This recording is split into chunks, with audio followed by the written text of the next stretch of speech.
It was supposed to be just another sunny afternoon at Bike Week, Florida's massive annual gathering of motorcycle enthusiasts. But on March 8, 2025, at around 2 p.m., the calm shattered in seconds. At a racetrack gas station in New Smyrna Beach, the familiar roar of motorcycle engines gave way to chaos. Witnesses said dozens of bikers from two rival clubs, the Mongols and the Warlocks, rolled in. Moments later, heated words turned into gunfire. Customers scrambled for cover. Parents shielded their children behind parked cars. In an instant, an ordinary gas station had become a war zone. No one knew it yet, but that violent encounter would spark one of the largest, most coordinated law enforcement crackdowns in Florida's recent history. The aftermath included a 4-month undercover investigation, dozens of arrests, and a full-scale SWAT raid on the Mongols Clubhouse in Edgewater. Authorities called it Operation Mongolian Beef, a strange name for what would prove to be a decisive strike against one of the most notorious outlaw motorcycle clubs in America. This wasn't about motorcycles or leather jackets. It was about power, territory, and sending a message to a group that had operated in the shadows for too long. The spark. Bike Week turns violent. Bike Week draws thousands of riders from across the country every March, filling Florida's streets with chrome, leather, and the sound of rumbling engines. But in 2025, what began as a celebration turned into a nightmare. That afternoon, the sun was shining and the gas station on State Road 44 was busy with traffic.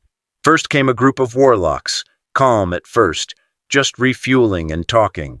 13 minutes later, the Mongols arrived. It wasn't a coincidence.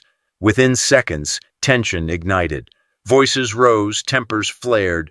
Then came the gunshots. Several rounds were fired as both clubs clashed in public view. Drivers sped away, some abandoning their vehicles. Families ducked behind trash bins and fuel pumps.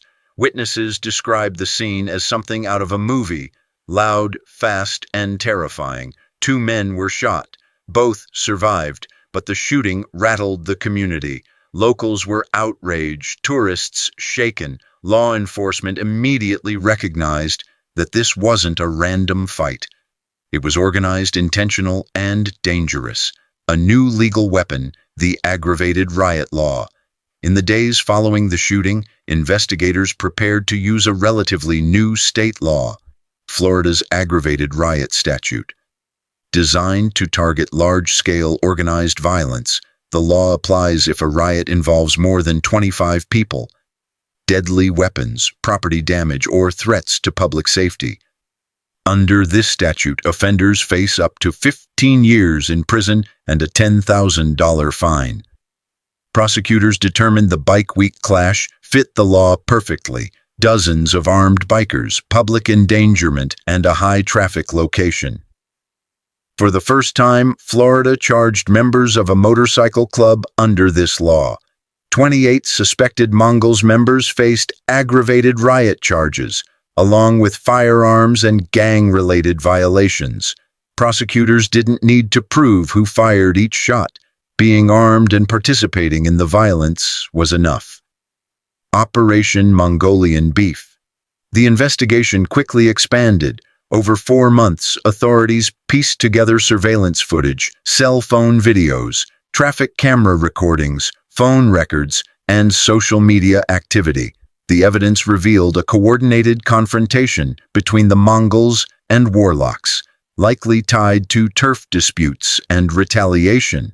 Many Mongols involved had long criminal records, including prior shootings in Titusville and Cocoa.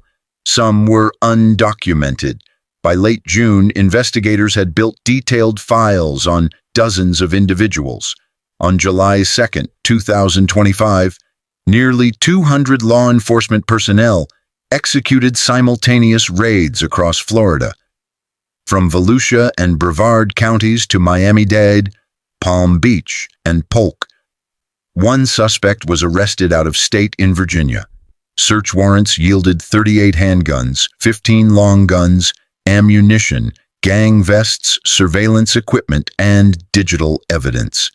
The operation targeted every level of the Mongols Florida chapter, from leadership to enforcers.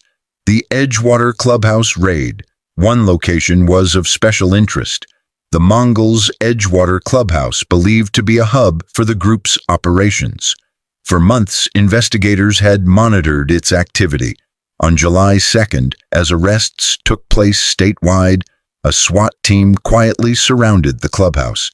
Moving in without warning, they breached and secured the building in minutes. No shots were fired. Inside, officers seized documents, electronics, and gang-related materials.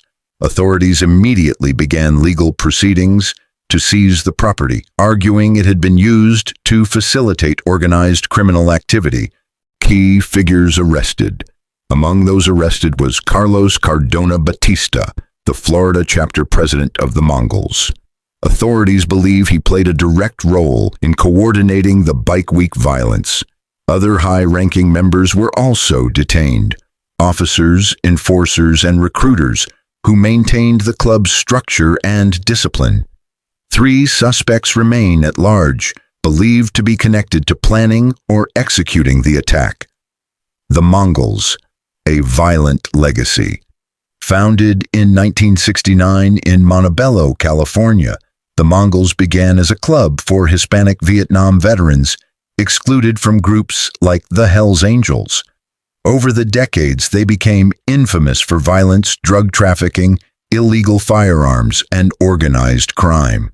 Their rivalry with the Hells Angels is well known, but in Florida, their main adversary has been the Warlocks. Past encounters between the two have often ended in bloodshed.